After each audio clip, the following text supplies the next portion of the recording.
Fala galera, estamos de volta aqui, professor Theo na área. Se você quer aprender física, você está no lugar certo.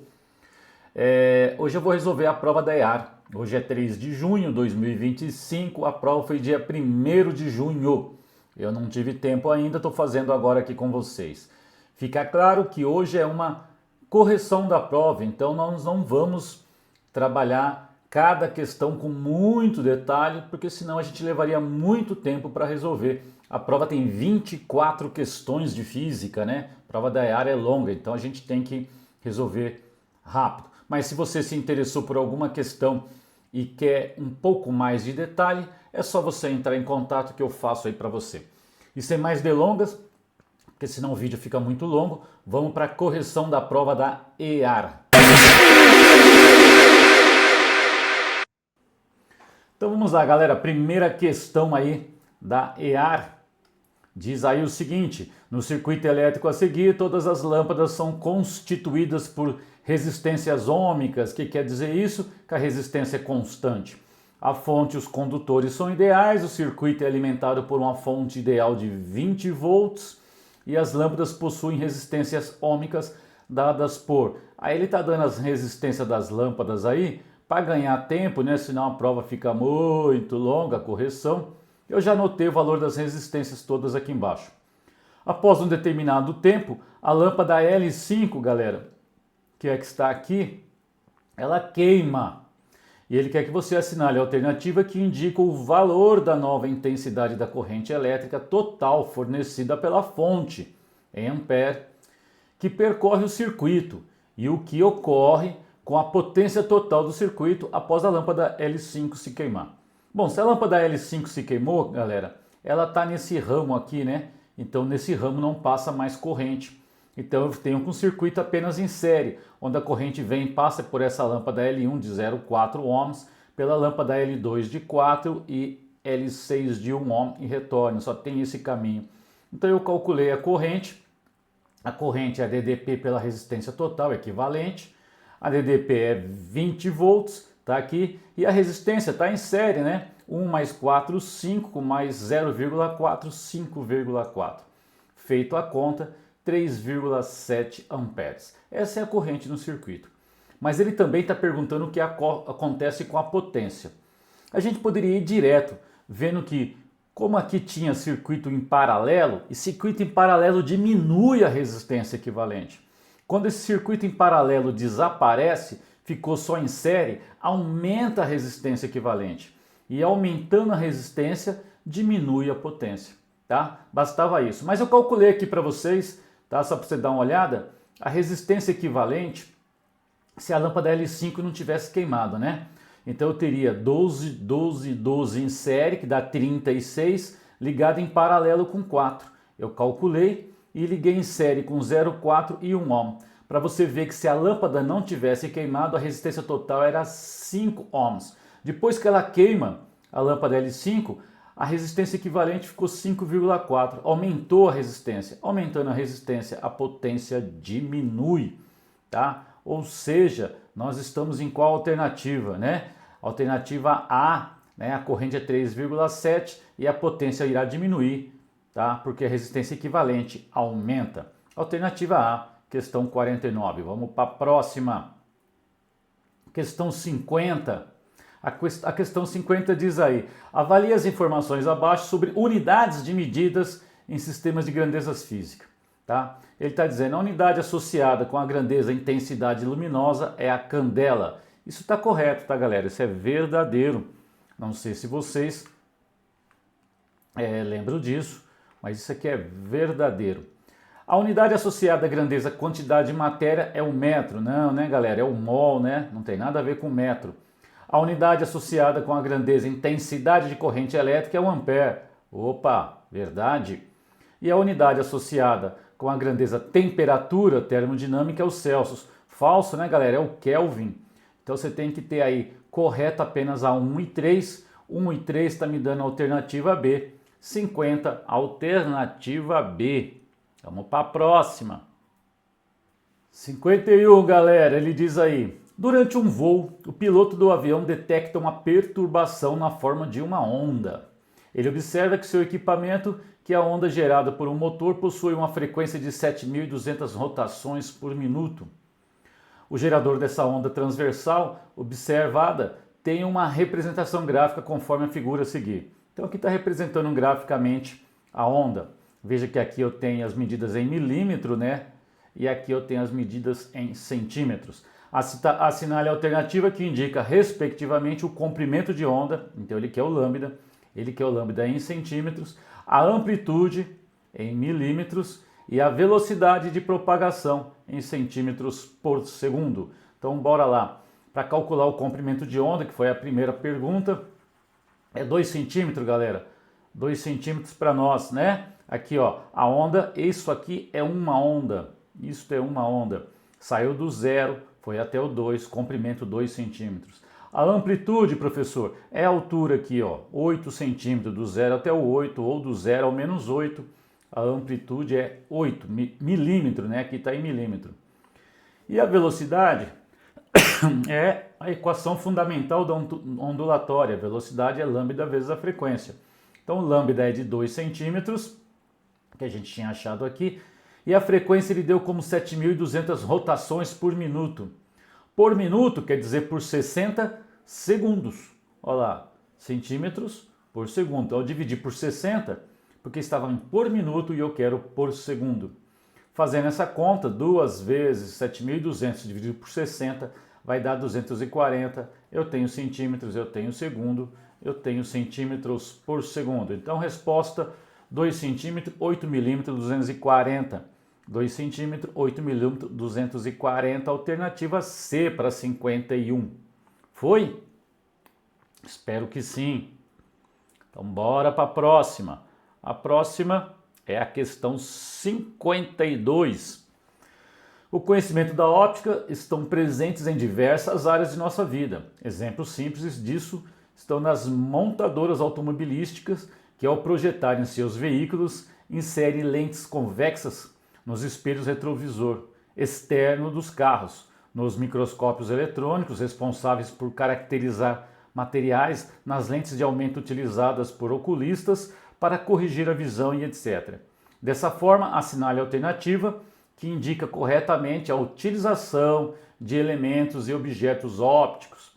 Então ele vai lá. A luz branca do Sol, ao atravessar um prisma, decompõe-se em 4 cores. Não é 4, né? Não são 4. Então tá errado. Tá?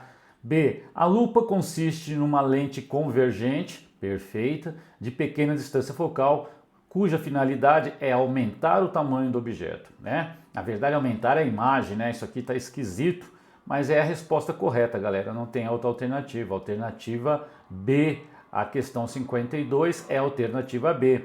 Veja que ele está dizendo que na miopia, o observador consegue ver nitidamente objetos afastados e pode ser corrigida com o uso de lente convergente. Está errado, é lente divergente, tá? E o observador não vê nitidamente objetos afastados, só se usar lentes corretivas, né? D. Os projetores contêm uma lente divergente? Não, são lentes convergentes. Então é a alternativa B, ou teria que anular, né? Está aumentando o tamanho do objeto, na verdade está aumentando a imagem do objeto, né? O objeto permanece com o mesmo tamanho. Detalhe, a prova da EAR não é muito precisa. Se você procurar aqui, você vai encontrar um monte de falhas. Ok? Questão 53. Em uma prova de condicionamento físico, um candidato precisa atingir a meta de 2 km de percurso na etapa da corrida em até 12 minutos.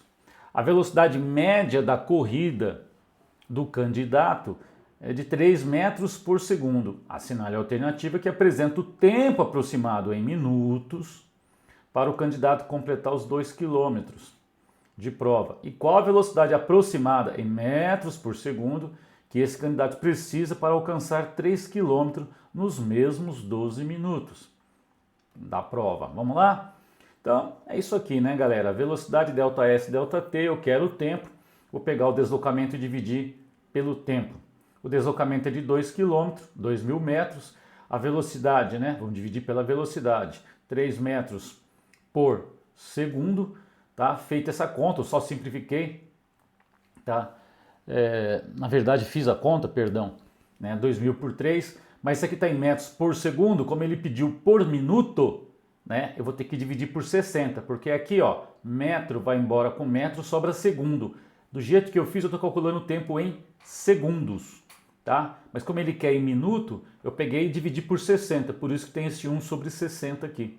Esse 1 sobre 60 é porque a minha resposta está em segundos e eu quero por minuto. Cada pacotinho de 60 segundos é minuto. Feita essa conta, 2.000, né, vezes 1 dividido por 3 vezes 60, vai dar aproximadamente 11 minutos, tá? 11 minutos, o que já daria para responder, tá na alternativa C. Mas ele fez outra pergunta, qual é a velocidade que ele precisa para correr 3.000 metros, tá? E num tempo de 720 segundos. 720 segundos, não, né? E na verdade ele fala em 12 minutos. Transformei minuto em segundo, multiplicando por 60, dá 720. Fiz a continha, aproximadamente 4 metros por segundo. Então isso está na alternativa C. Tá legal? Curte, compartilha, se inscreve no canal. Ficou com dúvida em alguma questão? Tá legal, envia para mim. Quer mais algum detalhe em alguma questão? Entre em contato. Tá bom? Aqui é a correção de prova. São 24 questões, não dá para fazer com muito detalhe, tá? Essa questão aqui, galera, tem que ser anulada, tá bom? Ó, ele fala de um carro que sofre a ação de uma força aplicada pelo motor de intensidade 1.000 newtons ao subir uma rua inclinada em 45 graus com a horizontal. Ele não disse se a velocidade é constante, nada disso, né? Questão muito falha. O carro percorre 800 metros da rua inclinada até chegar ao topo. Assinale a alternativa que indica o trabalho da força-peso. A única coisa que ele quer é o trabalho da força-peso. Você poderia me dizer que é só calcular MGH, né? Calcula a altura, porque ele deu aqui 800 metros de hipotenusa, 45 graus, calcula a altura e faz MGH, professor. Beleza, mas eu não sei a massa desse carro. Mas eu sei a força motora. Se ele dissesse que a velocidade é constante, eu sei que o trabalho da força motora mais o trabalho do peso dá uma variação de energia cinética. Como a velocidade é constante, se ele dissesse, a variação de energia cinética seria zero. E o trabalho do peso seria menos o trabalho da força motora. Mesmo assim, se você fizer assim, você não vai chegar numa resposta que vai dar 800 kJ, que ele quer em kJ. Você não vai chegar na resposta. Outra coisa, ele não falou o que é o módulo, ele quer o trabalho da força-peso. E na subida, o trabalho da força-peso é negativo, porque ele é resistente. Não tem alternativa, a questão tem que ser anulada, ok? Questão 54 anulada. Vamos para a próxima. Questão 55. Para alterar a inércia rotacional de um anel de massa M e raio R, girando em torno do seu centro de massa, é necessário que seja aplicada uma força nesse corpo, na qual a resultante seja diferente de zero. Assinale a alternativa que indique corretamente a unidade do torque. Torque, gente, eu pus aqui como T, é força vezes distância, tá? No caso aí do anel, aí seria força vezes raio. Enfim, a unidade de força é o Newton, a de distância, seja raio ou D como distância. Distância é um comprimento, é metro. A unidade do Newton, né? O que é Newton? Newton é massa, né? Força, massa vezes aceleração, é o quilograma vezes metro por segundo ao quadrado, vezes metro. Então a unidade do torque é quilograma, metro vezes metro, metro ao quadrado por segundo ao quadrado. Essa aqui é a unidade do torque, que está onde? Na alternativa A. Alternativa A. Questão 55, alternativa A. Curte aí, galera. Se inscreve no canal, é de graça, não paga nada. Questão 56, muito simples. Um corpo de massa 50 kg parte do repouso, velocidade inicial é zero. No instante t, 10 segundos, sob a ação de uma força constante paralela ao movimento. Assinale a alternativa que apresenta a energia cinética do corpo em joules quando esse corpo adquire a velocidade de 10 metros por segundo. Ora, quando ele adquire a velocidade de 10 metros por segundo, qual é a sua energia cinética? É a sua massa vezes a velocidade que ele atingiu ao quadrado sobre 2. Colocando o número, massa 50, velocidade que ele atingiu é 10 ao quadrado sobre 2, você tem aí 2.500 joules, que está na alternativa D. Muito fácil, né, galera? Questão 56, muito fácil. Tá? São 24 questões. É bastante questão, né, galera? Bastante questão. Então vamos lá. Né? São muitas questões. Avalie as afirmações postuladas por Bohr para o seu modelo atômico e assinale a alternativa que completa as frases abaixo. Então vamos lá. O elétron descreve uma órbita circular ao redor do núcleo pela ação obedecendo às leis da mecânica clássica. Ação da força elétrica, né, galera? Que faz papel de força centrípeta, tudo bem. Mas ação de quem? Da força de natureza elétrica, né? O elétron é carga negativa atraída em direção ao núcleo positivo. Quando você tem que completar aqui, no seu estado normal, absorve um fóton, a quantidade de energia necessária, o seu elétron salta de uma órbita mais interna para uma mais externa de energia. Isso, né? Quando um átomo de hidrogênio, ele está falando do átomo, né? O Bohr estudou aí o átomo de hidrogênio, que é o átomo mais simples, né? 3. A energia não está nada aqui para a gente preencher, somente pode ser absorvida se a sua frequência for igual àquela correspondente à variação de energia do átomo, dada por, é isso aqui, né, galera? A variação de energia de um elétron quando salta, né, por causa da absorção de um fóton, é dado pela constante de Planck vezes a frequência, é isso mesmo. Onde E é a variação de energia e H é a constante de Planck. Tá legal? Então o que eu escrevo aqui é o fóton, né? O átomo, quando absorve a energia do fóton, né? O elétron, né, absorve a energia do fóton, ele dá um salto. Ele tem que obedecer esta equação. Não pode ser qualquer energia, tem um pacotinho certo. Por isso que é física quântica, né? Quantizado, são pacotinhos certos de energia. 4. As órbitas circulares são denominadas... e os elétrons dessas órbitas constituem uma camada eletrônica, né? Quer dizer, as órbitas são denominadas de níveis de energia, tá aqui, né? Então você consegue responder a 57, que é a alternativa D. 57, alternativa D. Borinha para a próxima. 57, alternativa D. 58. Um bloco de massa 5 kg desliza em uma rampa inclinada a 45 graus em relação horizontal, conforme a figura a seguir. O deslizamento ocorre do ponto Y ao ponto X, percorrendo 10 metros, então aí a hipotenusa é 10 metros até a base, admitindo que não há atrito. Assinale a alternativa que apresenta o valor da aceleração em metro por segundo ao quadrado do bloco no movimento de descida.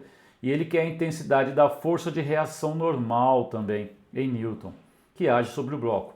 Considere o seno e o cosseno de 45, ele arredondou para 0,7, a gravidade não é 10, é 9,8, tá? Bom, gente, a gente fez isso aqui no curso 500 vezes, né?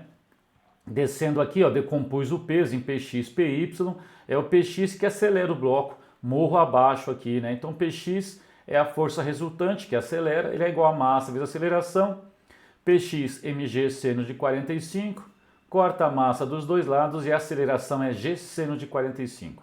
O resto é conta, vai dar aí 6,86. Já dava para responder, já era a alternativa B.